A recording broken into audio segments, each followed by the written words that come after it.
and welcome back to What's Hot with Chitchat. So last week we took a little bit of a break, but now I'm back and ready as ever. So before we start, I'm Ruby Chanel. I post on this channel every Wednesday, Friday and Sunday. Every Wednesday and Friday I post beauty videos, and then every Sunday I post a What's Hot with Chitchat, which is what you're watching now, where we review everything pop culture and the latest and greatest. So if you want to keep up with what's going on, make sure to subscribe. Right, so let's get right into it. So this week we're going to be looking into the drama with Anna Paul and Mikaela Testa. This is ongoing beef that is happening from about 2 weeks ago to now. I'd say it's still happening. We haven't really had any closure from the situation. I'll be talking about the Grammys as well, as we never got to review that. The Grammys was last week on Sunday, so we're going to be looking at best dress, worst dress, and just overall what the Grammys was giving. And lastly, we're going to be looking into Ash Triveno. I didn't know who this was literally at the beginning of today, but now she's been popping up all over my TikTok, and everyone seems to not like her, so we're going to just look into it and see if we like her too. Let's begin. So Anna Paul and Mikaela Testa. So if you don't know who Anna Paul is an OnlyFans star who is also a social media TikTok star. Yeah. She mainly targets young girls and maybe young mums, I would say. And then she also has OnlyFans as well. Because she's from Australia, she doesn't make any money off TikTok, I believe. Whereas she makes money definitely off sponsors and her own brands and brand deals and all of that. And then she also has OnlyFans on top of that, where she makes her money. Mikaela Testa is also an OnlyFans star. I think she's more popular than Anna Paul on OnlyFans. I'm not 100% sure. I don't have OnlyFans myself, so I don't know what the following is on that, on either of them, but I believe that Mikaela Testa is more popular than Anna Paul. Mikaela Testa did date Anna Paul's brother Atis at one stage, so they were doing a lot of vlogs together, so people kept saying, I remember ages ago when people would say that Mikaela Testa is trying to be Anna Paul or copying Anna Paul, when it wasn't the case. She was going out with her brother, which meant they were on a lot of trips together, so a lot of the content was very much samey. So the drama all started when Mikaela Testa came up with a video essentially saying that Anna Paul and Atis are both scammers, manipulators, and overall not nice people. She says she knows this because she's seen the other side of them, whereas we haven't. And the reason she's coming out with this video is because she's hit her boiling point, because people are constantly coming at her, comparing her to Anna Paul, asking her why she's not doing A, B, and C like Anna Paul does, such as her money giveaways. And everything that everyone keeps telling Mikaela she is, which I assume is negative, is actually what Anna Paul is. Right,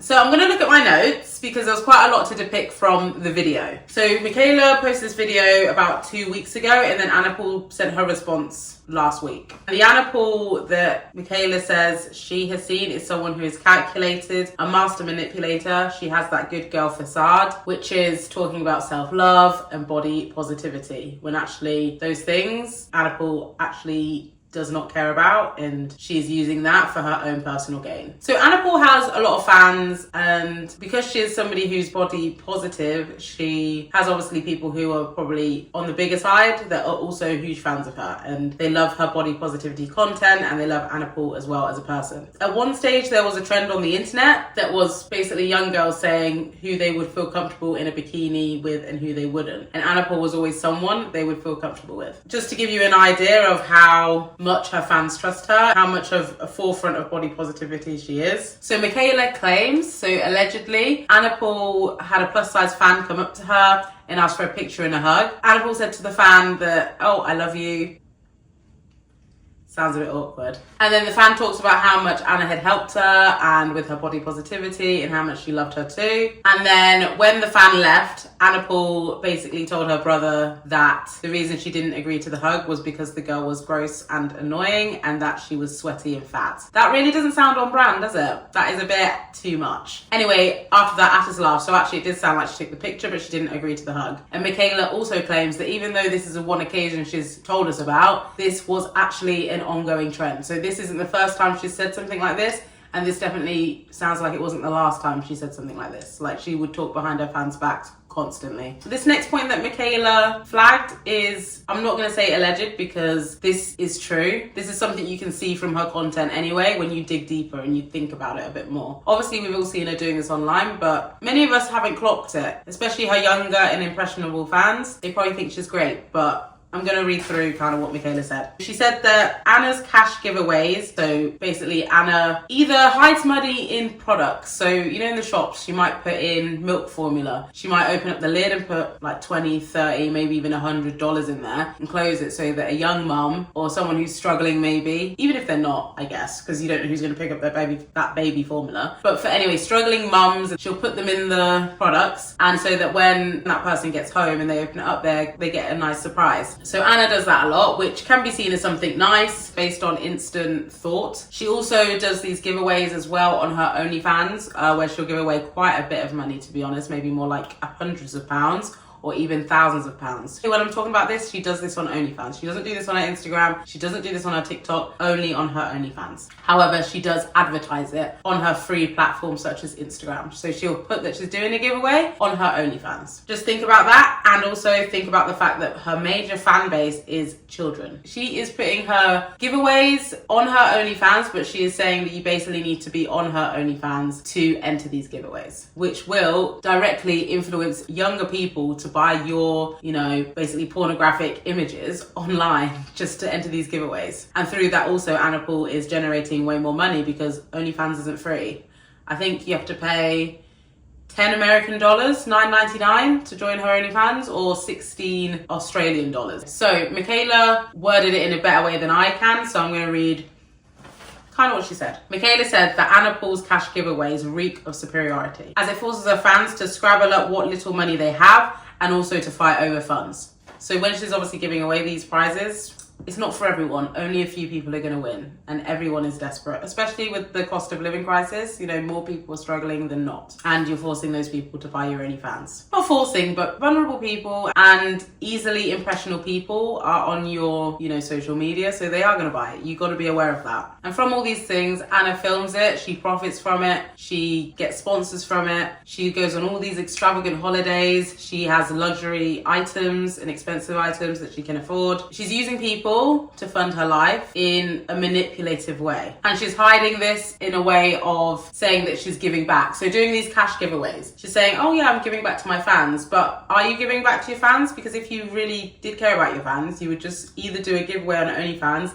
and advertise there. Why do you need to tell your fans on Instagram to go to your OnlyFans to then give them something? And it's very obvious that she waits until new subscribers rake in before she even gives anything away. So she has made way more money than she is giving away anyway. And maybe, yeah, she is giving back to some fans, but most of the time she's taking. And we all know kids are the easiest market to profit from, right? And young people have come forward, and you can see that young people are doing a lot of tipping on her OnlyFans site. So, and if you look at the proportion of young people to people who are overage, you can see with Anna Paul's following that a lot of them are probably underage on her OnlyFans and also on her Instagram. Mikaela also says that she broke up with Attis. So years ago, when she broke up with Attis, she was having like a full-blown breakdown. So it seemed like he ended the relationship, not her. She has said and confessed that she basically played into the fact that they broke up because she knows she'd make a lot of profit from it, and she did. She confessed that, but yeah, that's questionable as well. I guess people making money off pretending, which isn't the first time we've heard this on social media. She has confessed to it, but yeah.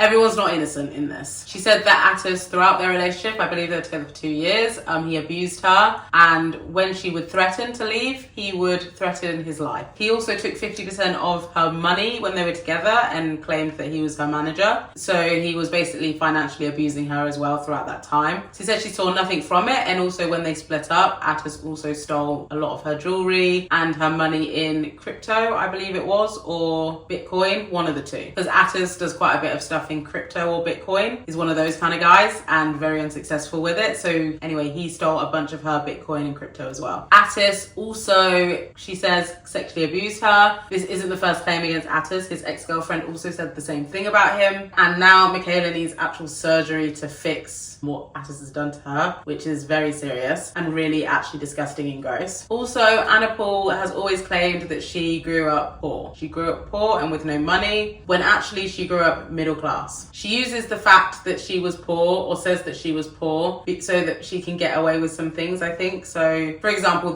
she could blame it on the fact that she grew up poor and she didn't really understand, but she actually grew up middle class. She had a pool in her garden. That's not poor. You can even look at her Instagram, or what people have taken from her Instagram from years ago. She's deleted it, and you can see she's got designer items, nice clothes, nice car. Like, this is when she's like 15 and below. So you can see that she was never struggling. So overall, I mean, some things need further confirmation, or maybe more of a legal route to it, such as the Attis abuse. However, the rest of it we can take for ourselves, and we've seen it. So you can see that she does manipulate her young fans, and she does basically con them into buying her OnlyFans so that she can live this lovely life and profit. Anna responded to Mikaela's video last week. So let's see what Anna said there, which is actually nothing. So it's a waste of time even watching it, but let's review what she did say. So first of all, she said that she has no PR team, which was kind of obvious in that maybe she does need one. That's what that video was giving, like, you need a PR team because you're not going about this the right way. We're not just going to brush over this, we're not just going to look past it. You have been officially cancelled, so you need to look way deeper and way further. She says she couldn't remember the fan encounter, which fair enough, I guess she sees loads of fans per day, but what she did remember from the encounter that she probably did say was that they were sweaty. So she didn't remember the gross, annoying and fat part, but she says she might remember the sweaty part. So that's a bit counteractive.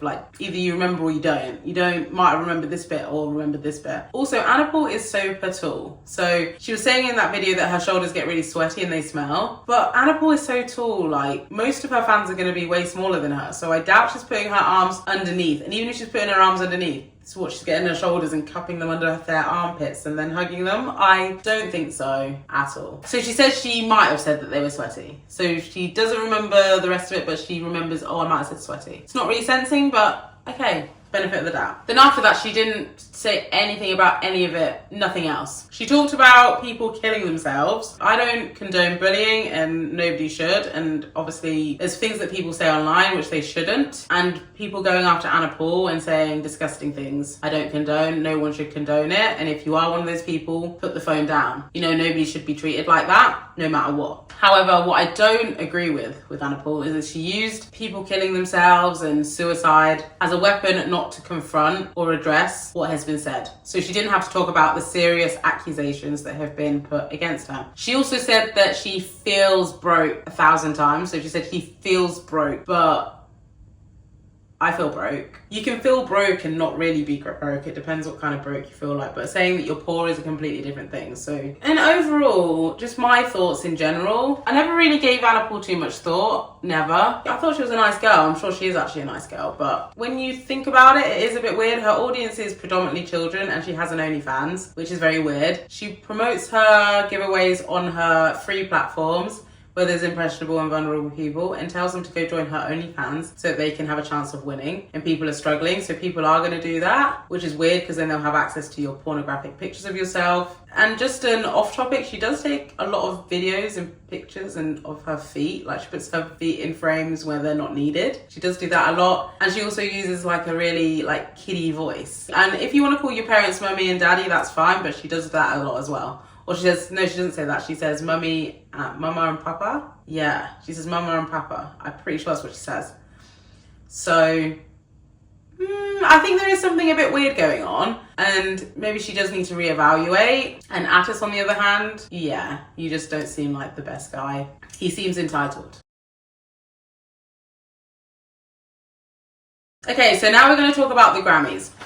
I'm going to have to use my pieces of paper because there were so many different people there, so I will forget. And just different things about each person, their outfits, also their winnings, their performances. We're going to get right into it. So we're going to start off with best dressed, then we'll go to worst dressed, and then we'll talk about different things that happened at the Grammys and anything we want to cover. Best dressed at the Grammys. One thing I do want to just quickly say is the Grammys are shifting. So the performers now and the main people I find at these events are the same age as me. So now it's my generation. Whereas before it would be always older or maybe like my parents' generation. But I feel like that is definitely filtering down and people are getting younger, so now people who are performing, my mum or my dad wouldn't know who they are. So weird. That was just a side thought. Let's get into it. So, best dressed.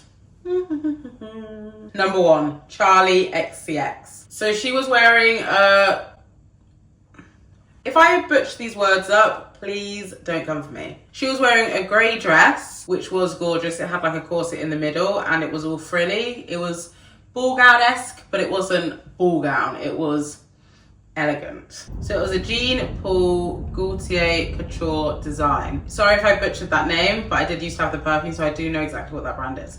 Maybe I just said it wrong. I absolutely loved it. I loved it with the black hair because she has that long black hair and it was like going behind her, not in the front, so you could see everything to do with the dress. And then she had these long black boots on, which were open-toed. It was on brand for her. It was very on trend. So well done, Charlie XCX. Number 2, Sabrina Carpenter. And I think this will probably be for everyone. I don't think she looked bad at all. I really do like her vibe. I really do like, you know, her branding and how she goes about her look. Her public persona is very animated and it's very girly. It's very comedic, but also PG. It's very PG. So she was wearing a blue satin fishtail dress. It was a JW Anderson dress. She also drew inspo from Judith Head's design in the film What a Way to Go in 1964. It looked very sexy, I would say. Don't know if I would look that way, but I hope I would. Also, again, with her vibe, very comedic, very animated. She drew inspo as well in her performance on stage from Goldie Hawn in the 1978 Overboard performance, which you'll see when she was going down the stairs at the Grammys, and it looked excellent. So if you don't know who Goldie Hawn is, she's Kate Hudson's mum. You should probably know that. So Sabrina Carpenter, loved the outfit, loved the gown, and I also just love the old Hollywood vibe you bring. Chapel Roan. So she had the busiest look. She looked very royal, and I love the face makeup. She brought a lot to that. She's someone at the red carpet that you'll zoom into her glam, like face glam, as well as her outfit. I've never really looked so much into Chapel Roan. Like before the Grammys, I knew who she was, but I never really gave her too much mind. Now, I love that Pink Pony Club.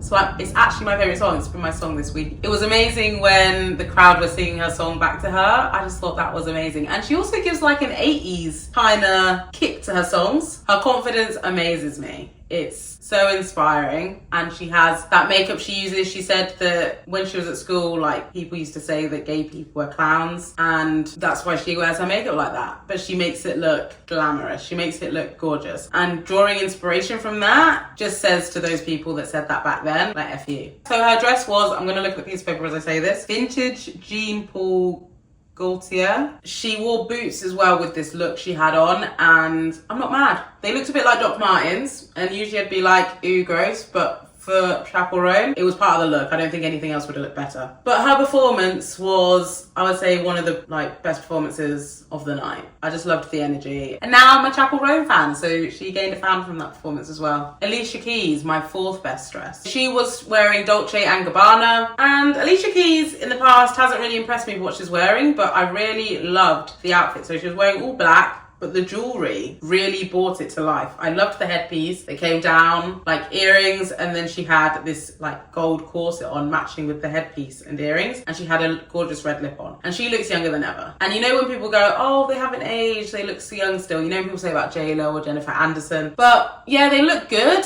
but I can see that you've aged. Like I can see that you're probably 50 now. However, honestly, Alicia Keys looks really young, and she looks really good for her age. She doesn't really get any focus for it, but she does look super young. Paris Hilton with her 1920s type look, where she was wearing her sunglasses to give her that Paris Hilton staple. She looked expensive in gold, but she also looked classy and had that LA twist, which is Paris Hilton. Next we have Thames, who looked like an elegant princess. I loved the headpiece. I know it was just black, but I liked the headpiece, I liked the skirt, and I liked the in-between, which was gold sparkles with the claws on the gloves. And by claws, I mean nails.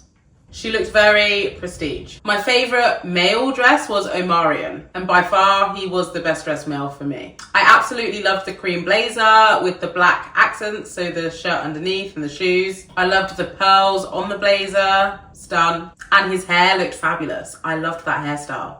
Those dreads really suit him. He just looks so well put together and dressed. My absolute favourite female dressed person was Shenseea. She was my absolute top favourite. I loved the olive green dress with the sparkles. It was gorgeous. She was giving body. Nothing was at fault. The makeup looked great. The cape looked great. The hair was on point. Like, I can't cope. There was nothing at fault. And I need that dress. Like, I look, you know when you look at something and you're like, I'll look like that. And then you buy it and then you're like, no, I don't look like that. That's me. Like, she looked amazing. Other honorable mentions were Cardi B, Gorilla, Chase Stokes, Trillion, and Cliero. I did also love their outfits on the red carpet. Let's go for worst dress now. So worst dress for me, one was Taylor Swift.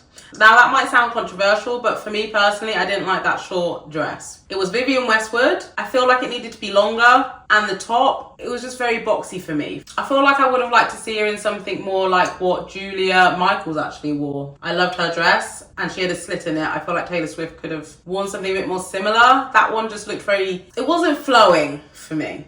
That's all. The dress was nice, but on her, I would have liked to see something different. Troye Sivan, I can see the vision, but it looked cheap. It looked like it could be pajamas if there were more buttons on the blazer. You know, some satin pajamas that you go to bed with. And I feel like it could have been probably better if you had no blazer at all. Like, you just wore that undershirt. I can see that it was slightly see-through. So maybe that would have been a better look than what you did rock on the red carpet. And that was Prada. I didn't mention that. Katie McGraves in Ralph Lauren. I just didn't like it. The white top, the belt, the gold skirt. I didn't like the combo for the Grammys. Shakira, that orange bodysuit with that see-through black skirt. I didn't like it. To me, it looked like a swimming costume with a caftan. But the caftan just happened to be longer and be dragging across the floor. Didn't like it. But Shakira, you look amazing. Like, body, face, hair, everything, you look amazing, but I just didn't like this outfit. Chrissy Teigen, it didn't look correct. It looked a bit wiry and it was looking like Maguana. You know Ursula's sister in The Second Little Mermaid? That's what the dress kind of looked like. I didn't like it. It looked uncomfortable, and if I was to translate that dress, it would be that Disney villain. I'm shocked though, because John Legend, who she was with there, was so well dressed. He had like a brown suit on, very well put together, but Chrissy Teigen? Not sure. Also, I can't remember why, but she was cancelled a few years ago now, and she's never really bounced back. She's never. But now some honourable mentions for worst dressed. And these are only my own opinions. Calm down if you don't feel the same, okay? You can have your own opinions as well. So Mon Laferte, Jordine Pauline, Madison Beer, Julia Fox, Willow Smith, Jaden Smith, Cynthia Erivo, and Teddy Swims. Sorry guys, better luck next year. Grammys overall, I just want to give a few mentions. So Beyonce won Best Country Album of the Year. And she also did her first interview in such a long time. She walked out after she got her award and she did a little bit of an interview. Beyonce never interviews anymore. So that was nice to see. Very neutral, authentic, you know, conversation. I loved that. Sabrina Carpenter, so she won Best Pop Vocal Album and Pop Solo Performance. Chapel Roan, she won Best New Artist of the Year, and I've got to say, as a new fan, well deserved. She's someone different now in the industry, and I feel like we needed that difference. Kendrick Lamar, so he got Best Rap Song of the Year, and he also got Best Rap Performance, and he also got Best Music Video, and he also got Song of the Year. Dolce, so she won Best Rap Album. Well done, Dolce. She's doing so well at the moment. She also performed at the Grammys. Lady Gaga and Bruno Mars, they won Best Pop Duo. Lady Gaga's now coming back and she's got some new music out. I just watched her Abracadabra video yesterday. Shakira, she won Best Latin Pop. Alicia Keys won Global Impact. SZA won Best R&B Song of the Year. And Chris Brown, I don't know if you can see, but I'm wearing a Chris Brown top from his show last year. But he won Best R&B Album of the Year for his 11/11 album. So well done to all of you guys. And so many more that won rewards as well. Kanye and Bianca were there as well. I heard that they weren't actually invited. Awkward. And then obviously she took off her coat and stripped down and had literally no clothes on. Not really sure what that relationship is like with Kanye and herself. I mean, maybe one day she'll come out with a memoir. Obviously people are saying that she didn't want to take off her clothes, and yet neither would I. Will Smith was there. I thought he was literally banned from all award shows. Clearly not. He was doing a Quincy Jones tribute. They also, in the other Grammys, I don't know if they did it in the main Grammy ceremony as well, but they did a part of the Grammys dedicated to the fires, the LA fires, which was so nice. I didn't actually see the main show Grammys. I've seen clips of it from TikTok, but being in the UK, I have no access, so I never got to actually see the whole show step by step by step by step. I only have access to what I've seen online. Talking about what I saw online, we all saw the Blueface interview where they literally just ignored him and brought through Chapel Roan. I think people need to kind of remember who the legends are of music, and Chapel Roan, you could catch it, like Chapel Roan seems so nice as well, like you could catch her after you've spoken to Babyface. I'm sure they could have done, or caught her another time. I understand that they've got a job to do, but that was a little too dismissive. Or they could have sped up the questions slightly, like made it a shorter question and been like, oh, okay, rather than just completely cut him off, or got Chapel Roan to wait, or question them together, you know? Okay, so that's the Grammys segment done. So whoever your best dressed and worst dressed was, please leave that in the comments below so I can take a look and see what you think. So Ash Triveno, she did an interview recently with Camilla, who's in the Bop House. Camilla's been a bit everywhere at the moment. She was obviously in Alabama Barker's diss track recently and has had beef over there. But she's in the Bop House and she did an interview with Ash Triveno. Ash Triveno, who is she? Let's start with that. So Ash Triveno is a live streamer. She live streams everything all day, every day. She's 35 years old. She's from Texas. She has 2 daughters. And she's known as the inmate hopper, which doesn't seem very nice or glamorous at all. And these are the controversies that she has. So things that have allegedly happened. And basically true, because she live streams everything, so we can see. She exposes herself to minors on live. Weird. Her daughter says she fancied this guy, Santos. And as a result of that, her mum brought him on the live and flashed him. And when she flashed him, people took screenshots. So people have screenshots of her mum flashing on the live and her mum's flirting with her crush, who is this 19-year-old boy, let me tell you. It's not like an adult. He's over 18, so I guess he's an adult, but he's got teen in his age. Why would you want to date a teenager when you're 35? Like, please. Just saying. And also, why would you do that to your daughter? Her daughters are pretty old. They're like 15. So they're very much aware of everything you're doing, and people at school can see, and you're streaming everything. So she went on the dates with this Santos, this 19-year-old. She went on dates with him, and she said that she'd slept with him twice. Or they did things. Whatever those things are, they were sexual things. Even though she went on dates with him multiple times, she, really thought she was going on dates. She had like makeup artists coming around to do her makeup for the date as well. She was going full out, all out. He was only using her for his family business, which, it's weird she would go on a date with him, but it's also a bit weird, this Santos character as well. He is not innocent in all this as well. He is also an attention seeker. I heard that he has a kid who was taken away from him or taken off of him. Something like that. He has no custody. So he's also got his own problems going on. And he's a live streamer. Ash has said that the homeless are the way they are because they don't want to work. And she does want to work because, from my understanding, she's a live streamer. She doesn't have an actual job. Her kids don't even have beds in the house. So I don't know what she's even getting at. And that is completely and utterly false. People are homeless because of their situations. And it could happen to anyone. She also blamed SA victims as well, who came out too late about their assault. She has no sympathy for them and blamed them that they came out too late. She's neglectful of her own kids. She also shames her children and ditches them for men. And the reason we know she ditches her kids for men because she live streams all day. So when her kids ask her to do things, sometimes she's blatant out lying, and then the next minute she's going out somewhere with a man when she just said to her child that they couldn't do XYZ because she was busy, when actually she's going out with a guy. And we see these things happen because she's live streaming. It's not like she's said it in private and then she's doing it. She's live streaming. We can all see it and her kids can see it as well. And she's racist. She has said racist things about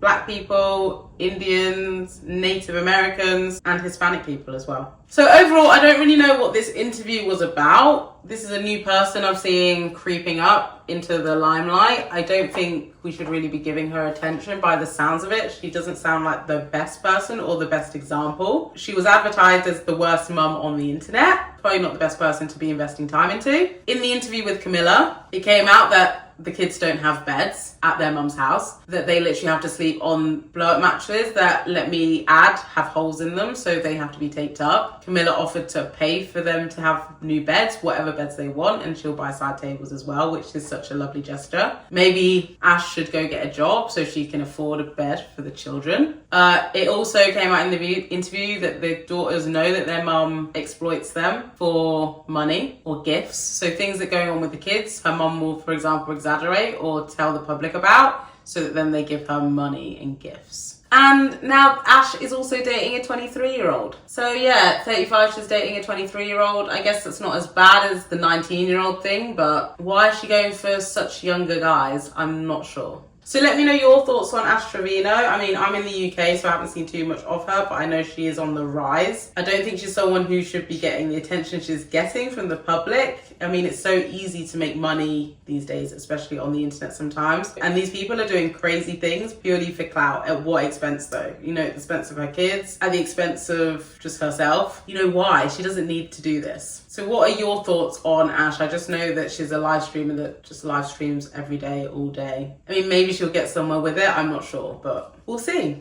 So that's all that I have today for you. Please click the subscribe button to join the Ruby Chanel family. I would love to have you. And please like this video and leave any comments down below on anything you thought about today's video or anything else that you would like to be covered.